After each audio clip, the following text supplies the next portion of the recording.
He's known as Monsieur Brexit, and now he's France's new Prime Minister. Michel Barnier faces the challenge of fixing the country's polarised political landscape. But is that something he can achieve? And why is his appointment causing so much controversy in France? This is Inside Story.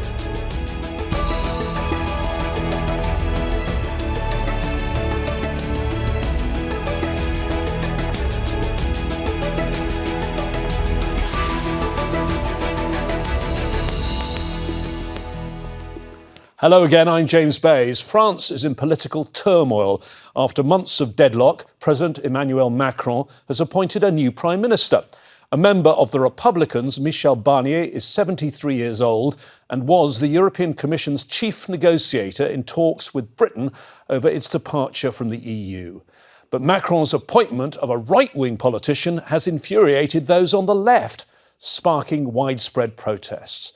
They say their leftist alliance won the most votes in the second round of the snap elections in July, and along with French voters, they deserve a Prime Minister who reflects that result.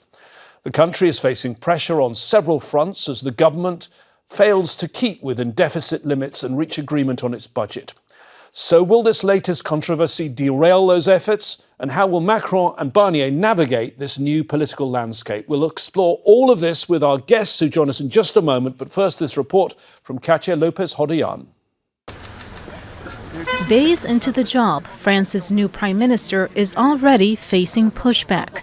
With 40 years in French and European politics, Michel Barnier is a conservative who was also the European Commission's top Brexit negotiator. He's now been appointed by President Emmanuel Macron to lead a new government and end weeks of political deadlock. In this new chapter, there will be change and breaks from the past. There will be a need to listen and for respect. Respect between the government and parliament, and respect for all political sides. But politicians on the left are furious. The left-wing alliance, led by the New Popular Front, won most seats in July in the second round of snap elections. But President Macron refused to appoint a prime minister from its ranks, insisting a left-wing government would fail to form a majority with a right-wing leaning parliament. The left says that's betrayal. And so the election has been stolen from the French people.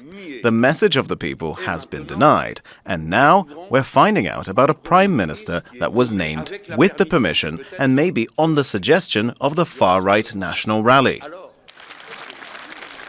The far right has suggested it's willing to work with the new prime minister, but his appointment is highlighting divisions. France's National Assembly is made up of three blocs: the left and hard left, centrist and popular right, and none has a majority. It's a first step and one we've been waiting for. Now we can move forward, even though it seems the situation will likely be challenging until the next presidential election.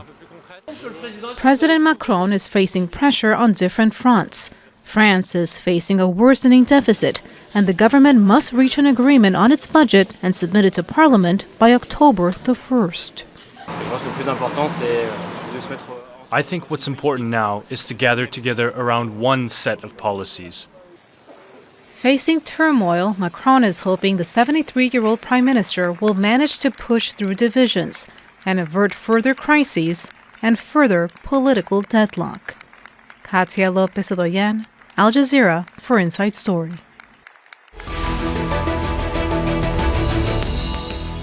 Well, let's bring in our panel of guests today to discuss all of this further. In St. Malo, Jacques Reland is Senior Research Fellow with the Global Policy Institute. In London, Rainbow Murray, Professor of Politics at Queen Mary University of London and a specialist in French politics. And in Paris, Diane de Vignemont, historian and political journalist. Welcome to all of you, and thank you for joining us on today's Inside Story. So France has gone from the youngest prime minister in its modern history, Gabriel Attal, who was, when he was appointed at the beginning of the year, was 34. He resigned in July, but stayed on in a caretaker capacity. And now a man more than twice his age, Michel Barnier, is the new prime minister. Diane, can I start with you? We'll go into all the political detail in a moment, but you're there in Paris. I want to get the mood in Paris, how people are responding to this. We hear there are big protests taking place. Are there any people who are enthusiastic, who think this is an inspired choice? Hey, thanks for having me. Yes, I've just come from the protest at the Place de la Bastille. A lot of people there, and the overwhelming mood seems to be, anger and disappointment and quite a bit of confusion. I think we'll see in the next hour actually how many people showed up to this protest in Paris and across the country.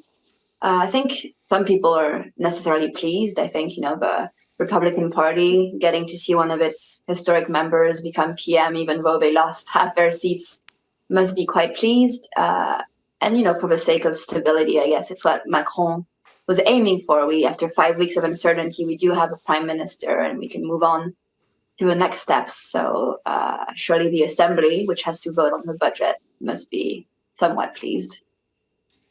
Rainbow, when he took the job and was standing there at his first encounter with the press, Barnier said, "We are at a grave moment." Is this the biggest test of his career?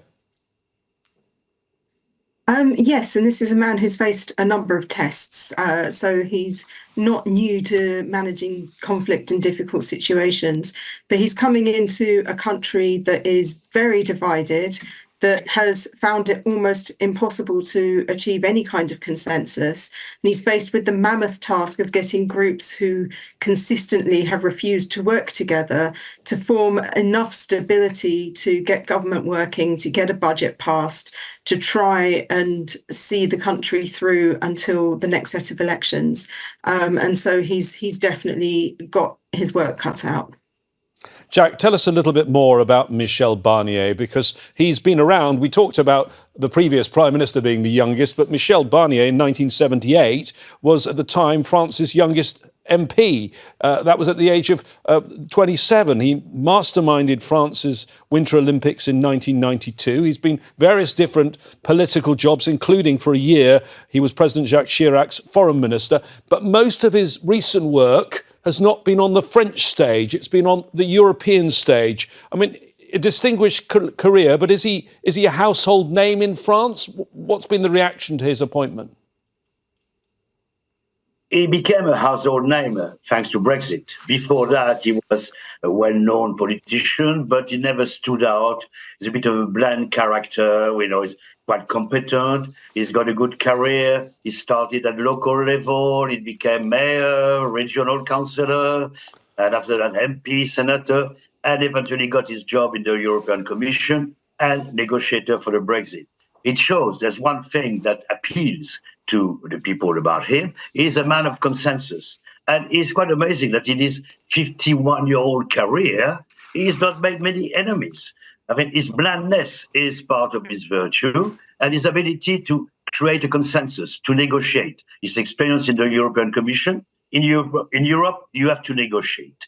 And with Brexit, negotiating with the British was a really tough job. So I think that he proved his mettle, that he could be tough also. So I think this is a very good choice for Macron, who seemed to be in an intractable situation. Who is this rare bird who is able to gather a majority, or at least not to be brought down at the first vote? And I think he found it. I think he's the right man in the right place at the right time. Because French people, there won't be many people at demonstration today because they were fed up with waiting. They wanted a decision. Now it's been 2 months since the election, and now it's a sense of relief. And this man is not someone controversial, so he might be able to do the job, at least get a majority in Parliament and vote the budget, which is his main role, his main immediate task.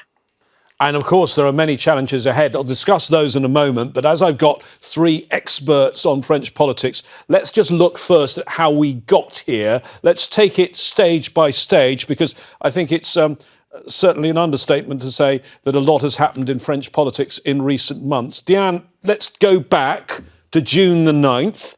The European elections, because that's where this stage of French politics, I think, starts. Tell us what happened and how disappointing that night was for President Macron. Yeah, so June 9, we get the results of the European election, and his party's done quite poorly. But not only that, the National Rally, former National Front, has done very, very well. And so, to the surprise of many, he calls for dissolution of the National Assembly, which hadn't been done since the 90s. For a lot of people my age, it was unprecedented. And so that sort of took everyone by surprise. A lot of things were sort of made up in the moment. The new Popular Front, so the new left-wing alliance, was made up in a matter of days to try and send as much of the majority as possible to the National Assembly. But I think the fact that it took everyone by surprise is sort of seen in the results, Okay, I'm going to stop you there and let Rainbow pick up the story. So we move to the snap parliamentary elections, 2 rounds of voting, the last one on the 7th of July. Yes, the goal of this election was to provide some clarity because in the immediate aftermath of Macron's re-election, he ended up with a hung parliament, one where his party didn't have a majority. So the idea was to try and reset French politics to have some clarity about which party could command a majority. And the outcome was the opposite, that Parliament became even more divided between 3 blocks of almost equal power. So one block on the left and hard left, one in the centre, and one composed primarily of the far right. And none was anywhere close to obtaining a majority, and none was willing to work with any of the others in order to form some kind of coalition. And so what they found themselves in was a situation of deadlock and stalemate. And so rather than forming a government immediately, which is what normally happens after election, Macron instead had to ask the existing government to stay on in a caretaker capacity whilst they got through the Olympics, and he tried to find some kind of solution to this impasse, which has taken 2 months, hence the frustration and impatience of French voters. Because, Jack, it's worth reminding people about the French system. It is the president who appoints the prime minister. In other European countries, it's more organic. Whoever gets the most votes tries to form a coalition, and then it goes to another party until someone manages it. But that's not how it works in France. No, it's not how it works. The president appoints the prime minister, but we've never been in a situation like today. Before, we've seen presidents appointing opposition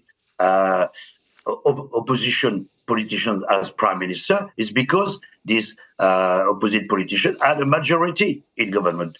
The cohabitation of before between Chirac and Mitterrand, Jospin and Chirac, it was clear. There was a clear choice. A group, the socialists had a majority when Chirac appointed Jospin, but this time we're in a situation which was completely different. No party had a clear majority. That's why everyone, and also the basic Macron supporters in the previous parliament before the latest election, they did not have a full majority, but they were fairly close to it. They were about 50 votes short of it, and they were able to function. That's why nobody understands why Macron decided to destroy this chamber. And at a time where the National Front was riding high. The big surprise of this election has been actually the arrival of the Republican Front. It looked as if the National Front was going to be the undisputed winner of this election and maybe come to power. But there we saw a reaction of the French say, no, we can't start the France just before the Olympics. We can't appoint a government which is so opposed to traditional Republican values. So that's why you have left-wing people, socialist and even Mélenchon supporter, voting for a right-wing candidate if he was opposing a national rally and vice versa. So okay, let me bring in Diane, and with some historical perspective, because you're a journalist and historian. Is this how the system is supposed to work? Because the Fifth Republic's been in place since 1958. That's when the Constitution came up. And I thought the idea of the Constitution was to deliver stable parliamentary majorities. That was the idea, wasn't it? To serve a powerful president who at the time was de Gaulle. It was. That's the Fifth Republic was founded sort of on de Gaulle's image of a strong president supported by a strong majority. And ever since the 60s, there's always been a clear majority at the French Assembly. 2022 was the very first time there wasn't a clear majority, and it became even worse last July. And so this is very much unprecedented. And so that's why, as opposed to other European countries, we don't really know what to do, because usually, even though it's not in the constitution that the president must cohabitate with whoever has a majority, it's sort of how it's done. There's no really rule or habit for when you have no outright majority. So why do you think Rainbow was, after lots of names being floated, and literally there's a merry-go-round of senior political figures for a very long time, why was Barnier settled on by Macron? And how much is the National Rally Party important in this, the fact that they perhaps didn't veto him behind the scenes? Macron had a set of criteria that he wanted to fulfill. He needed someone who could reach out and achieve some kind of consensus, or at the very least, some kind of compromise between different parties. So someone who wasn't too partisan, too entrenched in a single viewpoint. He also needed someone who wasn't going to get overthrown immediately. There was no point appointing a new prime minister who would immediately face a no confidence vote and send everybody back to square one. And Macron was keen to protect his own legacy, and in particular the pension reform that was passed with great controversy earlier this year, and on which Macron lost most of his political capital. So he rejected candidates whose goal was to overturn that policy. And fulfilling those criteria proved to be almost impossible. Every time a new name was mentioned, they would fall down on at least one of the three criteria.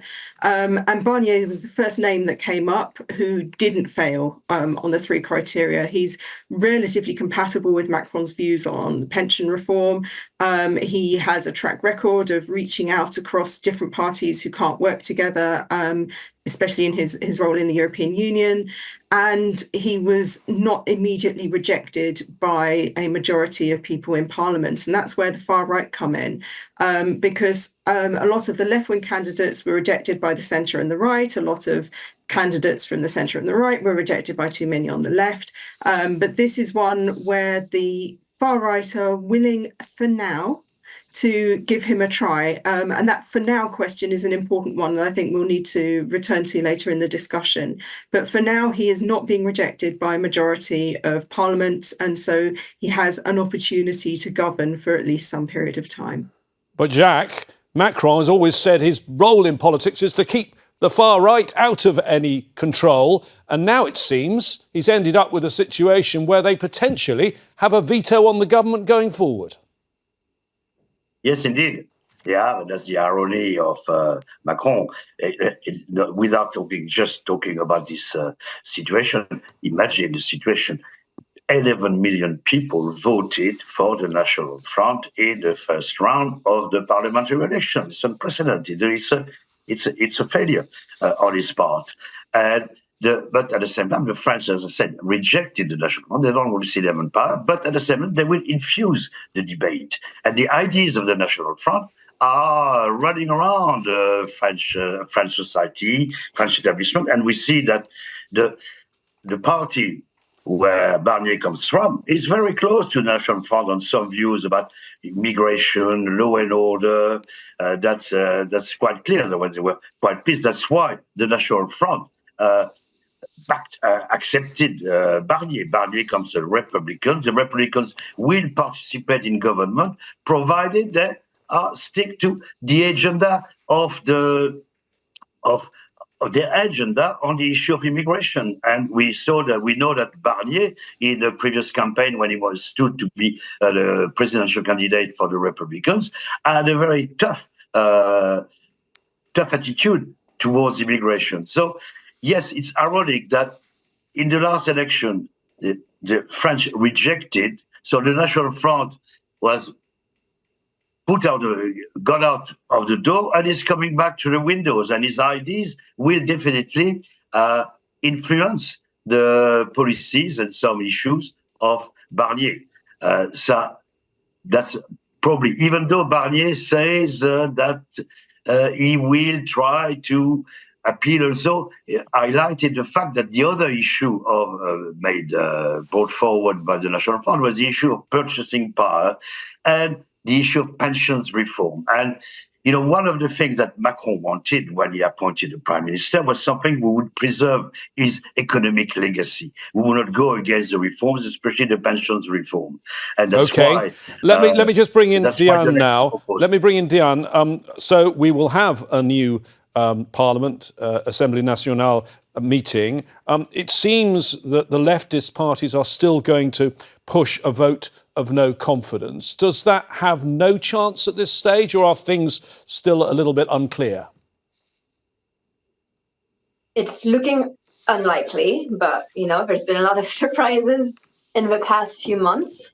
But yes, I think the left is having a hard time accepting this candidate, not only because they got the most seats, and then we're ending up with a candidate from the Republican Party who only got 39, but also because they're very quite critical of Barnier's past as a politician. The fact that the man voted against depenalizing homosexuality in the 80s, that he voted against gay civil unions, that he voted against state-funded abortions. All of these, past votes of his are, very against what a lot of people voted for last July. They're at the opposite of the image that France very recently projected to the world at the Olympics with a very, progressive, queer opening ceremony. This has come as a bit of a surprise. So I think there's definitely going to be a lot of protests and very probably a notion of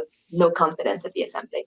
Well, talk of a motion of no confidence, Rainbow, but also some suggestions that maybe the Parliament might try to impeach Macron. Even if that doesn't succeed, what is the damage to Macron from all of this and Macron's legacy? Because he looks very weak, doesn't he? I mean, on one hand, he was very impulsive, calling a snap election. On the other hand, terribly indecisive, dithering and delaying over a prime minister and who to appoint as a prime minister. This can't be good for Macron, can it?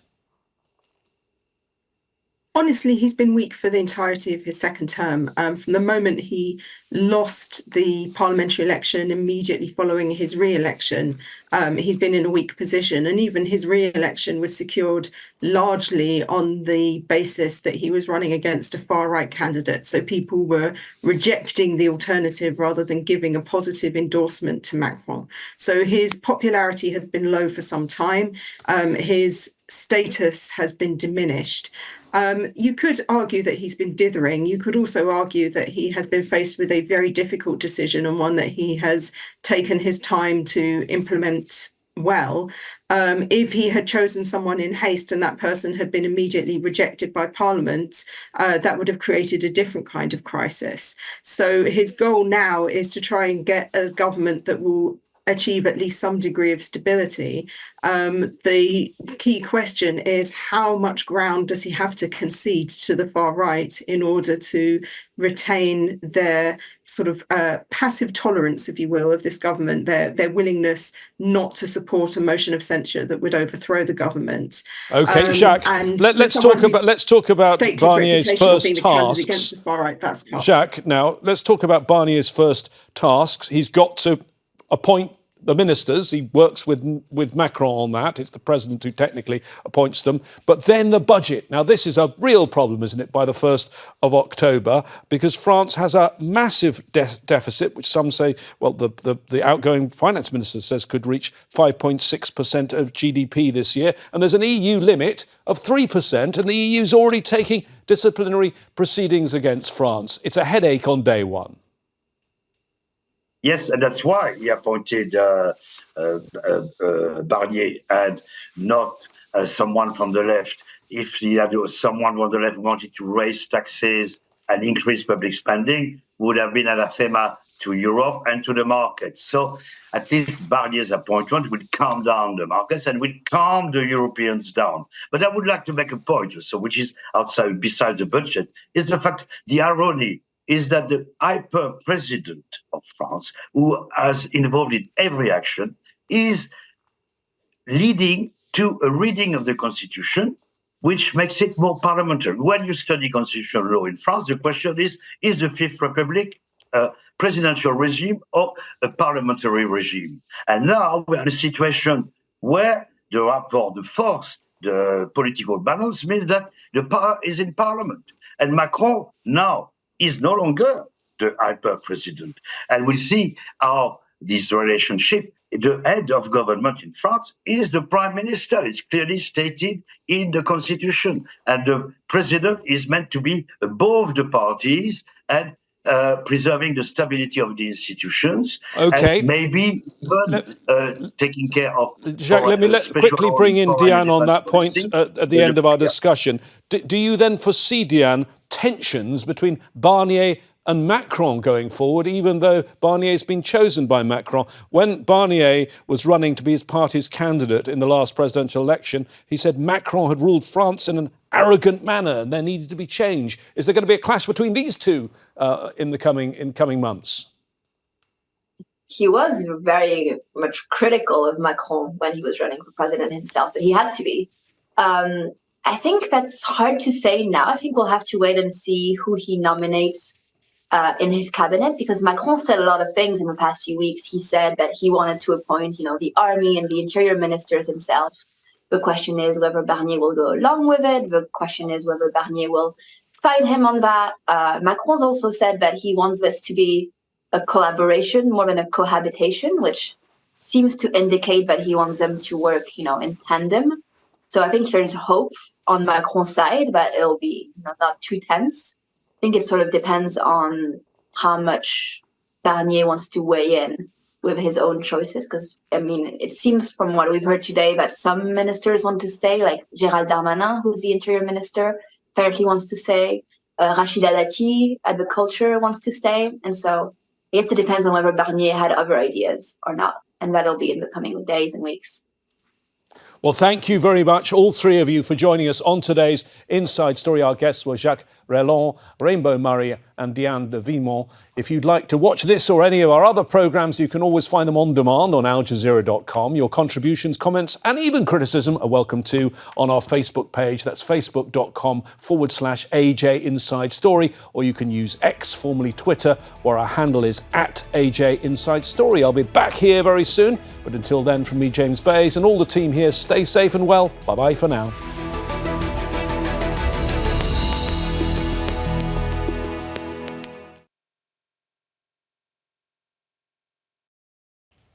Make sure to subscribe to our channel to get the latest news from Al Jazeera.